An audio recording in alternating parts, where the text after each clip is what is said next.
আসসালামু আলাইকুম। বাংলাদেশের প্রেক্ষাপটে পাসপোর্ট করাটা কিন্তু এখন পানির মতো সহজ হয়ে গেছে। পাসপোর্ট নিয়ে অনেক কথা ছিল। পাসপোর্ট করতে গেলে দালাল ধরা লাগে, ২-১০ দিনের মধ্যে পাওয়া যায় না। পাসপোর্ট করতে গেলে মিনিমাম আপনার ৩ মাস হাতে সময় থাকা লাগবে। ৩ মাসের মধ্যে আপনি পাসপোর্ট পেতেও পারেন, নাও পারেন। পুলিশ ভেরিফিকেশন নানান একটা জটিলতা আরকি। কিন্তু বর্তমান প্রেক্ষাপটে আপনি যদি একটু মাথা খাটিয়ে অনলাইনে নিজে ফর্ম নিজে পূরণ করে, নিজে সাবমিট করে, নিজেই যদি সবকিছু করেন, তাহলে কিন্তু passport is not a big deal. So কিভাবে আপনি নিজের ফর্ম নিজে পূরণ করবেন, কোন ওয়েবসাইটে গিয়ে ফর্মটা পূরণ করবেন এবং কিভাবে করবেন এবং এট লাস্ট কিভাবে আপনিও আপনার পাসপোর্টটি করে নিয়ে আসবেন আমার মতো, সেই টপিকসটা নিয়েই থাকছে সম্পূর্ণ ভিডিও। তাহলে চলেন ভিডিওটি শুরু করা যাক। ভিডিওর সাথে আমি আপনাদের কম্পিউটার স্ক্রিনে নিয়ে যাচ্ছি। তো প্রথমেই আপনি যে কাজটা করবেন, আপনি একটা ব্রাউজার ওপেন করবেন, ওপেন করে লিখবেন ই পাসপোর্ট। ই পাসপোর্ট লিখলে প্রথমেই যে ওয়েবসাইটটি আসবে সেই ওয়েবসাইটটা আপনি ঢুকবেন, এটাই গভর্নমেন্ট পোর্টাল। এই ওয়েবসাইট লিঙ্কটা আমি ডেসক্রিপশন বক্সে এবং কমেন্ট সেকশনে দিয়ে দেবো। এখানে ঢোকার পরে আপনি অ্যাপ্লাই অনলাইনে ক্লিক করবেন, তারপরে apply online for E passport. আমরা ই পাসপোর্টের জন্য আবেদন করতেছি। তো এখানে ঢোকার পরে আপনার কিছু ডকুমেন্টস, কিছু ডাটা এই জায়গায় দিতে হবে।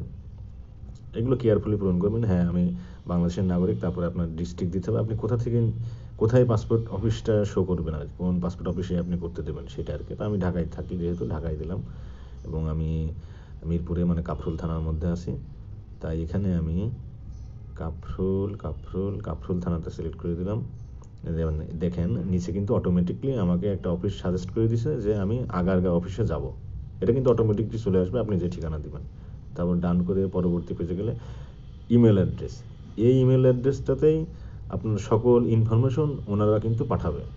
তো এটা কিন্তু ইম্পর্টেন্ট, আপনার একটা আপনার ভেরিফাইড ইমেল অ্যাড্রেস দিয়ে দেবেন। পরবর্তীতে আমার সাথে কিন্তু ওরা ইমেলেই যোগাযোগ করছে। I am not A I am human. Continue continue click করার পরে নতুন আর একটা পেজ আসছে, যেখানে এখানে আমার অ্যাকাউন্ট ইনফরমেশন চাচ্ছে। দেখেন পাসওয়ার্ড আছে, তো এখানে একটা পাসওয়ার্ড দিতে হবে। এটা কিন্তু আপনার অ্যাকাউন্টের জন্য আপনি একটা পাসওয়ার্ড দিচ্ছেন আর কি, এটা আপনার মতো করে আপনি দিবেন। এবং এই অ্যাকাউন্টটা কিন্তু আপনি পরবর্তীতে আপনার এই ইমেল অ্যাড্রেস এবং পাসওয়ার্ড ব্যবহার করে আপনি কিন্তু সরাসরি এখানে লগ ইন করতে পারবেন এবং আপনার পাসপোর্টের অবস্থা দেখতে পারবেন। তো এটা লাস্টে আমি দেখাচ্ছি কীভাবে দেখবেন আপনি। পাসওয়ার্ড বসানো শেষ হলে নিচে পার্সোনাল ইনফরমেশন দিতে হবে। এখানে নামের ক্ষেত্রে গিভেন নেম এবং শোর নেম, তার মানে আপনার ভালো নাম এবং ডাক নাম আমাদের নিয়মে যা বলে আর কি, এটা লিখলেই আপনার ফুল নেমটা ওখানে চলে আসবে। তারপর নাম্বার দিয়ে আবার কন্টিনিউ করতে হবে। এখানে কিন্তু ক্রিয়েট অ্যাকাউন্ট লেখা আছে, তার মানে আপনার একটা অ্যাকাউন্ট ক্রিয়েট হয়ে গেল। আমি পাসওয়ার্ডটা আমার কম্পিউটারে সেভ করে রাখলাম। দেন এখানে দেখেন লেখা আছে an email was send to, আমার ইমেল অ্যাড্রেস দেওয়া আছে, চেক ইউর ইমেল। তো আমার এবার ইমেলে চলে যাইতে হবে। এই যে দেখেন আমার কাছে কিন্তু ইমেল চলে আসছে নো রিপ্লাই থেকে। ইমেলটা একটু জুম করে আপনাদেরকে দেখানোর চেষ্টা করছি। হ্যাঁ, তো এবার দেখেন আমাকে আমার অ্যাকাউন্ট কনফার্ম করার জন্য এখানে ক্লিক করতে হবে, হেয়ারের জায়গায় ক্লিক করলাম। ক্লিক করার পরে আমাকে এই জায়গায় নিয়ে চলে আসছে ইউর অ্যাকাউন্ট সাকসেসফুল। আর সাইন ইনে ক্লিক করলে ওই পাসওয়ার্ডটা আমার কম্পিউটার যেহেতু সেভ করা ছিল অটোমেটিক চলে আসলে, আপনারা মনে রাখবেন কি পাসওয়ার্ড দিয়েছেন সেটা দিয়ে আপনার সাইন ইন করতে হবে। এখানে একটা প্রবলেম হয়েছে, দেখেন আমার নামের এমডির পরে কিন্তু একটা ডট আছে, কিন্তু পাসপোর্টে আপনি লক্ষ্য করলে দেখবেন যে নামের লাস্টে ডট থাকে না। তাই এইটা আমি এবার চেক স্ট্যাটাসে গিয়ে ওই ডটটা রিমুভ করে দিলাম। রিমুভ করে দিয়ে সেভ চেঞ্জে একদম নিচে সেভ চেঞ্জে ক্লিক করে আবার অ্যাপ্লাই অনলাইনে। এবার দেখেন আমার নামের মাঝখানে এমডির পরে কিন্তু ডটটা নাই, গেল। এবার আমার অ্যাকাউন্ট তৈরি হয়েছে, এখান থেকে এবার অ্যাপ্লিকেশন করতে হবে। Apply for a new passport দিলাম। এখানে দেখেন দুইটা passport type, ordinary and official. Official পাসপোর্টটা যারা সরকারি গভর্নমেন্ট এমপ্লয়ি, মন্ত্রী, মিনিস্টার এই টাইপের যারা আছে তাদের অফিসিয়াল পাসপোর্ট। তাছাড়া আমরা যারা সবাই আছি তারা সবাই অর্ডিনারি। এবার পার্সোনাল ইনফরমেশন, এখানে দেখেন একটা অপশন আছে I apply for my self. অপশনটা আছে কেন? কারণ এই যে অ্যাকাউন্টটা আমি খুললাম, এখান থেকে কিন্তু আমি 6 জনের অ্যাপ্লিকেশন করতে পারবো, আমি নিজেরটাও করতে পারবো। আমারটা আমি যদি করি আমি পরবর্তীতে আরও 5 জনের করতে পারবো। যার কারণে এখন যদি এখানে দিয়ে I apply for my self দিলে আমি আগে যে ডাটাগুলো দিছি এখানে অটোমেটিকলি চলে আসবে, যেমন আমার নাম, নাম্বার, আমার এলাকা, এগুলো অটোমেটিকলি চলে আসবে। আর বাদবাকিগুলো সিলেক্ট করে দিতে হবে। যেমন এখানে প্রফেশন সিলেক্ট করতে হবে, যে যে প্রফেশন আছেন সবাই সিলেক্ট করেন আর কি। তবে বিজনেসম্যান যদি দেন তাহলে ট্রেড লাইসেন্স দেখানো লাগবে কিন্তু। তারপর রিলিজিয়াস,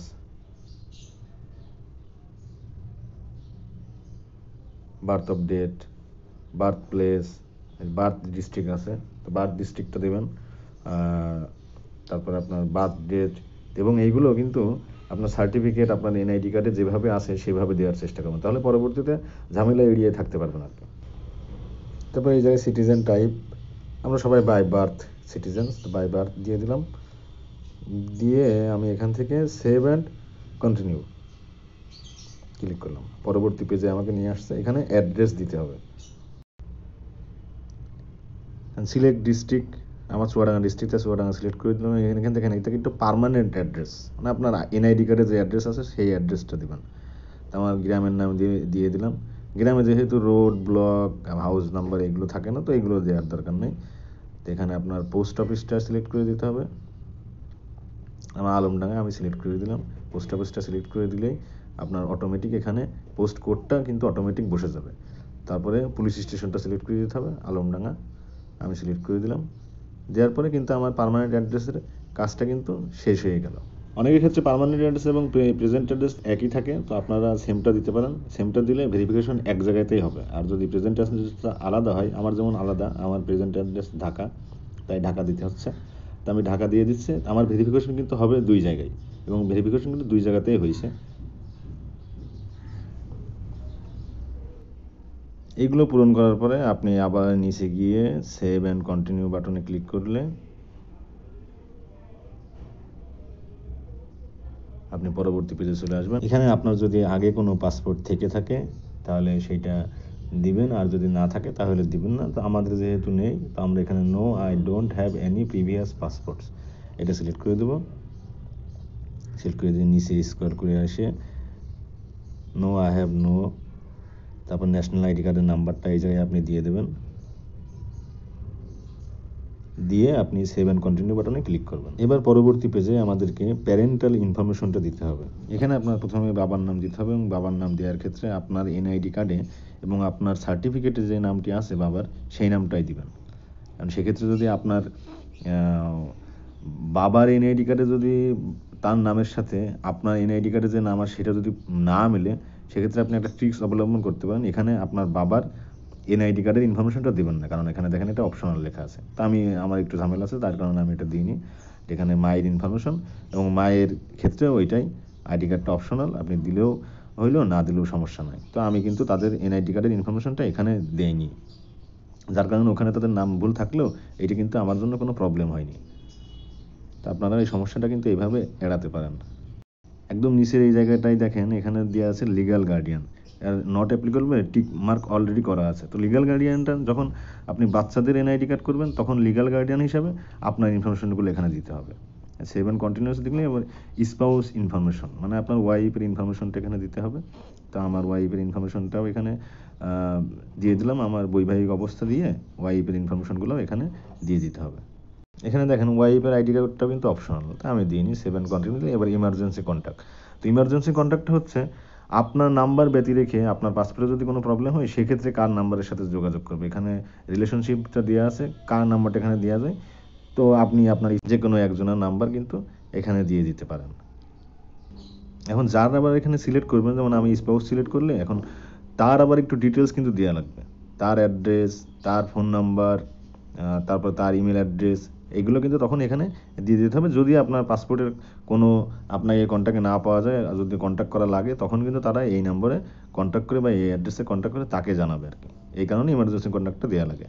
আবার সেভ অ্যান্ড কন্টিনিউ দিলে পরবর্তী পেজে চলে আসছে। এবার এখানে দেখেন পাসপোর্ট অপশন, আপনি কি 48 পেজের 5 বছরের জন্য চাচ্ছেন নাকি 10 বছরের চাচ্ছেন। দেন 5 বছর দিলে 5 বছরের টাকাটা দেখাচ্ছে, 10 বছর দিলে 10 বছরের টাকাটা দেখাচ্ছে। তা আমি 10 বছরের জন্য দিলাম, 5750 টাকা দেখাচ্ছে। আমি ডেলিভারিটা কেমন চাচ্ছি, রেগুলার ডেলিভারি নাকি এক্সপ্রেস ডেলিভারি। আমি রেগুলার ডেলিভারি চাচ্ছি। এক্সপ্রেস ডেলিভারিটা দিলে তখন অ্যামাউন্টটা আবার বেশি দেখাবে। এবং আরেকটা জিনিস দেখেন, এখানে কিন্তু আমার মানে অ্যাপয়েন্টমেন্টে, মানে আমি কবে ফিঙ্গার দিতে চাচ্ছি তার একটা ডেট দিয়েছে। আপনি যদি আমার এই স্ক্রিনের কোনায় ডেটটা দেখেন, এটা কিন্তু আমি অ্যাপ্লাই করছি 28 তারিখে, 28শে অক্টোবর। এবং আমার পরবর্তী 3টা ডেট দেখাচ্ছে, সেটা হচ্ছে 29, 30, 31 অক্টোবর। তো আমি এখান থেকে 30 তারিখ সিলেক্ট করে দিলাম। তারপর টাইমটাও সিলেক্ট করা যাবে। তো টাইমটা আমি 10টা 42 সিলেক্ট করে দিলাম। টাইমের সাথে মেলে না, তারপরে আমি সেভ দ্য কন্টিনিউ দিয়ে দিলাম। এখন এই অপশনটা আপনি যদি কোনো মফস্বলী এরিয়া থেকে করেন আর কি, জেলা শহর থেকে করেন, তাহলে নাও পেতে পারেন এই অপশনটা। তো ওরিড হওয়ার কিছু নাই। তা আপনি ওইটা অপশনটা না পেলে আপনাকে অ্যাপয়েন্টমেন্টের ডেটটা ওরা এসএমএস এর মাধ্যমে জানিয়ে দেবে, অথবা আপনি টাকা পে করার পরে আপনি যে কোনো একটা সময় গিয়ে আপনি কিন্তু ফিঙ্গার দিয়ে আসতে পারছেন। দেখেন এই ধরনের একটা স্লিপ আমাকে তারা দিয়ে দিয়েছে। এখান থেকে আবার আমার ইনফরমেশনগুলো সব সঠিক আছে কি না এটা আবার একটু আমি রিচেক করে নিচ্ছি। না, সব কিছু ঠিকঠাক আছে। তো আমি এখানে ডিক্লারেশনের টিকটা মেরে কনফার্ম এবং কন্টিনিউ দিয়ে দিলাম। এবার আমাকে পেমেন্ট অপশনে নিয়ে যাবে আর কি। একদম ক্লিয়ার করার আগে কিন্তু আবার অপশন দিয়েছে, আপনি আবার একবার চেক করে নেন। তো আমি দিলাম কনফার্ম দিয়ে, এবার আমাকে পেমেন্ট অপশনে নিয়ে চলে আসলো আর কি। এখন এখান থেকে কিন্তু আপনি অনলাইন এবং অফলাইন দুইটা পেমেন্টই করতে পারবেন। তো আমার অনলাইনে টাকা না থাকায় আমি অফলাইন সিলেক্ট করলাম, এবং অনলাইনে করতে চাইলেও আপনি আপনার বিকাশ, নগদ বা ব্যাঙ্ক অ্যাকাউন্টে টাকা থাকলে, কার্ডে টাকা থাকলে আপনি কিন্তু সেখান থেকে অনলাইনে সাথে সাথে পেমেন্ট করে দিতে পারবেন, এবং মানি রিসিটও এখান থেকে দিয়ে দেবে, আপনি ডাউনলোড করে নিয়ে তখন কিন্তু কাজ করতে পারবেন। এই যে আমি অনলাইনটা যদি সিলেক্ট করি, তাহলে এখান থেকে অনলাইন পেমেন্টের একটা অপশন চলে আসবে, এইটায় আপনি ক্লিক করলে আপনার অনলাইন পেমেন্টের অপশনে নিয়ে চলে যাবে। আমি অফলাইন দিলাম, অফলাইন দিলে এখানে চালানে পেমেন্ট করে চালানের মাধ্যমে টাকাটা জমা দিয়ে ওই চালানটা নিয়ে আপনার পাসপোর্ট অফিসে গিয়ে ফিঙ্গার দিতে হবে। এবং আপনি ব্যাংকে অফলাইনে যখন টাকা দিতে যাবেন, আপনার One Bank, Premier Bank, Sonali Bank, Trust Bank, Bank Asia এবং ঢাকা ব্যাংকে এই নির্ধারিত ফিটা আপনি জমা দিতে পারবেন। আগে শুধু সোনালী ব্যাংক ছিল, কিন্তু এখন বর্তমানে One Bank, Premier Bank, Sonali Bank, Trust Bank, Bank Asia এবং ঢাকা ব্যাংক, এই ব্যাংকগুলোতেও কিন্তু আপনি এই পাসপোর্টের ফিটা দিতে পারছেন। এখন আপনি আবার অ্যাপ্লাই অনলাইন বাটনটাতে ক্লিক করলে আপনি আপনার অ্যাকাউন্টে চলে আসবেন। ওখানে আপনার নামের উপর ক্লিক করলে আপনার এখান থেকে এই প্রিন্ট সামারি নামে একটা পেজ আসবে, এটা আপনাকে প্রিন্ট করে নিতে হবে। আর তার পাশেই ডাউনলোড অ্যাপ্লিকেশন ফর্ম আছে, ওইটা ডাউনলোড করে এইটাও প্রিন্ট করে নিতে হবে। এই যে এই ফর্মটা, এটা প্রিন্ট করে নিয়ে এই দুইটা কাগজ নিয়ে আপনাকে আর কি ফিঙ্গারের জন্য যেতে হবে। এবং আপনি যখন এই যে ব্যাংকে যাবেন, তখন এই যে প্রিন্ট সামারিটা ছিল, এইটা নিয়ে আপনাকে ব্যাংকে যাওয়া লাগবে। ব্যাংকে একটা কপি জমা দিতে হবে, আপনার অরিজিনাল এনআইডি কার্ড এবং এনআইডি কার্ডের ফটোকপি নিয়ে যাবেন। এবং এখানে দেখেন লেখা আছে আপনার ফিঙ্গারের দিন কী কী নিয়ে যাওয়া লাগবে: প্রিন্টেড অ্যাপ্লিকেশন সামারি, আপনার এনআইডি কার্ডের ফটোকপি এবং অরিজিনাল এনআইডি কার্ডটা সাথে রাখবেন। আর বাদ বাকি যে জিনিসগুলো লাগবে এই জায়গায় দেখবেন, আর চালানের স্লিপটা লাগবে, আর যে জিনিসগুলো লাগবে এই জায়গায় লেখা আছে। নিচেরগুলো আপনার যদি ডুয়েল পাসপোর্ট থাকে, আগে যদি পাসপোর্ট থাকে, এই ধরনের ডকুমেন্টস আর কি। কিন্তু প্রথম করতে গেলে আপনার প্রিন্টেড এই অ্যাপ্লিকেশন সামারি, আইডি কার্ডের ফটোকপি এবং অরিজিনাল আইডি কার্ডটা এবং পেমেন্ট স্লিপ, এই তিনটা ডকুমেন্টস নিয়ে, এবং অ্যাপ্লিকেশনের যে ফর্মটা আর কি, এই চারটা ডকুমেন্টস নিয়ে গেলেই আপনার ফিঙ্গার নিয়ে নেবে। এবার আমাদের ফর্মটি পূরণ করা হয়ে গেছে। ফর্মটি পূরণ করার পরে আমরা ওখান থেকে পেয়েছি অ্যাপ্লিকেশন সামারি এবং একটা অ্যাপ্লিকেশন ফর্ম। তো এই দুইটা নিয়েই এখন আমাদের পরবর্তী কাজগুলো করতে হবে। এখন আপনি পেমেন্টটা কিন্তু অনলাইনে করে দিতে পারতেন। আমি যেহেতু অনলাইনে করি নাই, তার মানে আমার এখন ব্যাংকে গিয়ে পেমেন্টটা করা লাগবে। তো আমার আশেপাশেই ব্যাংক এশিয়ার একটা শাখা ছিল। তো আমি ব্যাংক এশিয়াতে গিয়ে আমার আম, আপনার অ্যাপ্লিকেশন সামারি যেটা ছিল ওইটার একটা কপি, মূল এনআইডি কার্ড যেটা দেখাতে হবে, এবং একটা এনআইডি কার্ডের ফটোকপি, এই তিনটা ডকুমেন্টস দিয়ে আপনার টোটালে 5750 টাকা 5750 টাকা জমা দিয়ে আসতে হবে। এবং এই টাকাটা আপনার 10 বছরের যে পাসপোর্ট 48 পেজের, এর জন্য 5750 টাকা চার্জ আর কি, সরকারি ফি। এটা আপনার ব্যাংকে জমা দিতে হবে, এবং ব্যাংকে যখন জমা দিবেন ওখান থেকে একটা চালান নিবে। চালানটা নিয়ে, যেহেতু আমি শিডিউল নিয়েছি আপনার 30শে অক্টোবর, এবং আমি অ্যাপ্লিকেশন করেছি আপনার 28শে অক্টোবর, তো আমি 30শে অক্টোবর এই ডকুমেন্টস গুলো নিয়ে আমি গেলাম পাসপোর্ট অফিসে, আগারগা পাসপোর্ট অফিসে গিয়ে সেখানে গিয়ে দেখলাম যে বেশ অনেক লোক এবং অনেক লম্বা লাইন। তো আমি লাইনে দাঁড়িয়ে থেকে আহ, সব কাজ কাম সম্পন্ন করলাম। এবং ওখানে এখন বাংলাদেশের প্রতিটা মানুষই বেশ সচেতন হয়ে গেছে। লাইন ভঙ্গ করে কেউ যদি ভেতরে যেতে চায় বা একটু আগ বাড়িয়ে যদি কেউ ওখানে কিন্তু অনেক দালাল দালাল বলতে অনেকেই আছে আপনাকে হেল্প করার জন্য আসবে, এবং এই যে হেল্পটা করবে তারা আপনাকে বলবে যে আপনার লাইনে দাঁড়ানো লাগবে না, আপনার এটা করা লাগবে না, আপনি এই জায়গায় বসেন, আমি আপনার সবকিছু করে দিচ্ছি। এই যে হেল্প, ওই হেল্পারদেরকেই আমরা বলে যাচ্ছি দালাল। তো এই যে হেল্পাররা আসবে, হেল্পাররা এসে আপনাকে অনেক জটিল ভাবে বিষয়টা উপস্থাপন করবে, তো এই সেই 7 17 নানান ঝামেলা আসছে। তো আপনি কিন্তু চাইলে আমি খুব সহজে আপনার এটা করে দিতে পারবো। তা আমাকে বলছিল, তো আমি বললাম যে ঠিক আছে, যেহেতু প্রথম আসলাম ভাই, আমি একটু দেখি ঘোরাফেরা করে। তো আমি লাইনে দাঁড়িয়ে ওই ডকুমেন্টস গুলো জমা দিলাম। জমা দেওয়ার পরে ওখান থেকে ডকুমেন্টস গুলো চেক করে ওনারা আমাকে বললো যে তাহলে আপনি অমুক রুমে যান। আমি সেই জায়গায় গেলাম, সেই জায়গায় গিয়ে আবার 10-15 মিনিট বসে থাকার পরে আমার ছবি তুললো, ফিঙ্গার নিল এবং একটা সিগনেচার করে চলে আসলাম। চলে আসার পরে মানে আমার 30 তারিখে আপনার ফিঙ্গার দিয়ে ছবি তোলা এগুলো কমপ্লিট হয়ে গেলো। এবার বাকি আছে পুলিশ ভেরিফিকেশন। এখন আমি আমার ঠিকানা, আমি পাসপোর্ট করছি ঢাকা থেকে, আমার পার্মানেন্ট ঠিকানা আবার চুয়াডাঙ্গা। তার মানে আমার ভেরিফিকেশন হবে 2 জায়গায়। তো আপনার 5 তারিখে চুয়াডাঙ্গা থেকে একজন পুলিশ কর্মকর্তা আমাকে ফোন দিল যে ভাই এই বিষয়ে আপনার পাসপোর্টের জন্য আমি ফোন দিয়েছি। তো উনি ফোন দেওয়ার পরে উনি আমাকে বললো যে ভাই আপনি যেহেতু ঢাকাতে আছেন, আমি আপনার এলাকাটা আমার চুয়াডাঙ্গায় যেহেতু আমি থাকি, এখান থেকে একটু দূর হয়ে যায়, তো আপনি কি কোনোভাবে আপনার ওই ডকুমেন্টস গুলা, উনি ডকুমেন্টস হচ্ছে আমার এনআইডি কার্ডের ফটোকপি, আমার নাগরিকত্ব সনদ, এই দুইটাই, জাস্ট এই দুইটাই চাইছে। এবং এই দুইটা আমি আমার এক ছোট ভাইয়ের মাধ্যমে সেখানে পাঠিয়ে দিলাম। তো সেইটা ওখানে ক্লিয়ার হয়ে, এবং ঢাকার যিনি আছে উনি আমাকে 6 তারিখে ফোন দিল যে ভাই এরকম এরকম, তো আপনি তো পাসপোর্টের জন্য দিছিলেন, তো আপনি এই ডকুমেন্টস গুলো রেডি করে রাখেন। ইনি যে ডকুমেন্টস গুলো রেডি রাখতে বলছে আমাকে, আমার এনআইডি কার্ডের ফটোকপি, আহ আমার ওয়াইফের এনআইডি কার্ডের ফটোকপি ফটোকপি আমার বাবার এনআইডি কার্ডের ফটোকপি, আমার মায়ের এনআইডি কার্ডের ফটোকপি, তারপরে আপনার আমি যেহেতু ওই পাসপোর্টে দিয়েছিলাম বিজনেস, তা আমার বিজনেসের ট্রেড লাইসেন্সটা, এই সামগ্রিক ডাটাগুলো উনি চাইলো আর কি আমার কাছে। তো আমি এই ডাটাগুলো ম্যানেজ করে রাখলাম। ম্যানেজ করে রাখলে উনি 9 তারিখে সন্ধ্যার দিকে এসে আমাকে ফোন দিল যে ভাই আমি তো আপনার বাসার সাইডে এই জায়গায় দাঁড়ানো আছি, আপনি যদি একটু কষ্ট করে এসে দিয়ে যেতে হবে। তো আমি গেলাম। যাওয়ার পর উনি আমার কাছ থেকে ডকুমেন্টস গুলো নিল, একটু উল্টাই পাল্টাই দেখলো, দেখে আমার কাছ থেকে উনি একটা কাগজের সিগনেচার নিল। সিগনেচার নেওয়ার পরে উনি চলে গেল। এখন এই যে পুলিশ ভেরিফিকেশন, এই কথাগুলো আমি কেন বললাম, পুলিশ ভেরিফিকেশন নিয়ে যে কথাটা প্রচলিত আছে, পুলিশ আসছে, চা খাইতে দিতে হবে, 1000 টাকা দিতে হবে, 500 টাকা দিতে হবে, এটা মানুষ মানে আমরা নিজেরাই মানসিক ভাবে প্রস্তুতি নিয়ে থাকি যে আমার ভেরিফিকেশন করতে হবে, পুলিশ আসবে না, পুলিশকে তো 1000 টাকা দিতে হবে। পুলিশ চাক আর না চাক আমি মেন্টালি প্রিপেয়ার্ড থাকি যে পুলিশকে টাকা দিতে হবে, এবং যখন আসবে সে চাওয়ার আগেই আমি টাকা দিই। এখন আমি বা আপনি যখন একটা লোকের কাছে যাবেন, ওই লোকটা যদি আপনাকে হুদাই যদি আপনাকে 1000 টাকা দেয় বা 500 টাকা দেয় আর কি, তা আপনি কি সেটা ফেলে রেখে চলে আসবেন না? অবশ্যই নিয়ে নেবেন। তো এইটা এইরকম। তো পুলিশ যখন আসে, সে একটা কাজ করতেছে, আপনি 500 টাকা দিলেন, সে নিবে না? তো এটা তো ইলিগাল। আমরা কিন্তু শুধু ঘুষ নেওয়াটাকে ইলিগাল ভাবে, ঘুষ দেওয়াটাও তো ইলিগাল। তা আমি কিন্তু দেইনি, এবং ওনারা আমার কাছ থেকে নেয়নি, এবং কোনো কোনো রকম বাধ্যবাধকতাও কিন্তু ওনারা করেনি।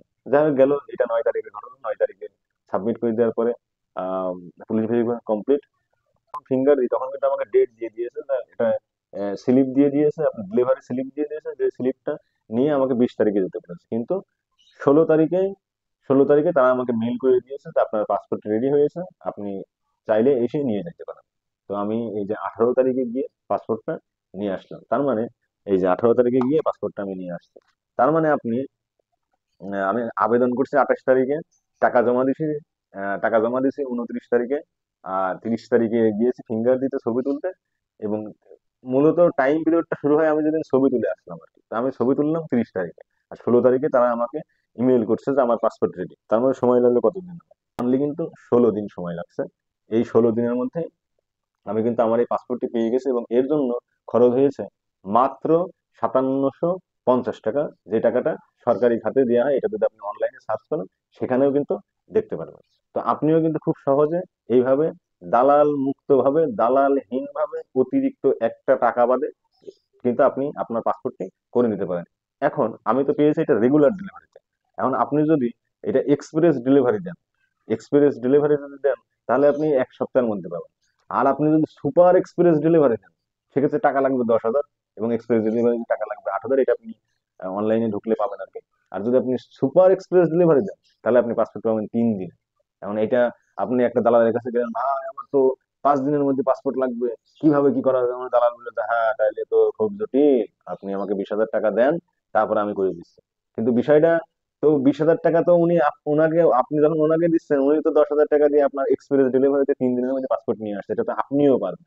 এটা লিগালি এখন 3 দিনের মধ্যে আপনি পাসপোর্ট পাবেন, টাকা লাগবে 10,000, এবং আপনি ডেলিভারি সিস্টেমটা দিবেন ওইটা এক্সপ্রেস ডেলিভারি। তাহলে মানে আপনি আজকে আবেদন করবেন, কালকে টাকা জমা দিয়ে ফিঙ্গার টিঙ্গার দিয়ে আসবেন, পরশুদিন আপনার পাসপোর্ট আপনাকে দিয়ে দিবে। এইভাবে এক্সপ্রেস ডেলিভারিতে কিন্তু আপনি 3 দিনের মধ্যে আপনার পাসপোর্ট, নতুন পাসপোর্ট তৈরি করে নিয়ে নিজের কাজে লাগাতে পারেন। এখন থেকে সচেতন হবেন, নিজের কাজ নিজে করা শিখবেন, করে এই দালাল মুক্ত ভাবে নিজের পাসপোর্ট বলেন, ড্রাইভিং লাইসেন্স বলেন, সবকিছুই করতে পারবেন। আমি ড্রাইভিং লাইসেন্সও করতেছি, এবং আশা করি খুব শীঘ্রই ড্রাইভিং লাইসেন্স নিয়ে একদম দালাল মুক্ত ভাবে কিভাবে ড্রাইভিং লাইসেন্স করবেন সেই ভিডিওটাও নিয়ে আসছি। ধন্যবাদ সবাইকে। আসসালামু আলাইকুম।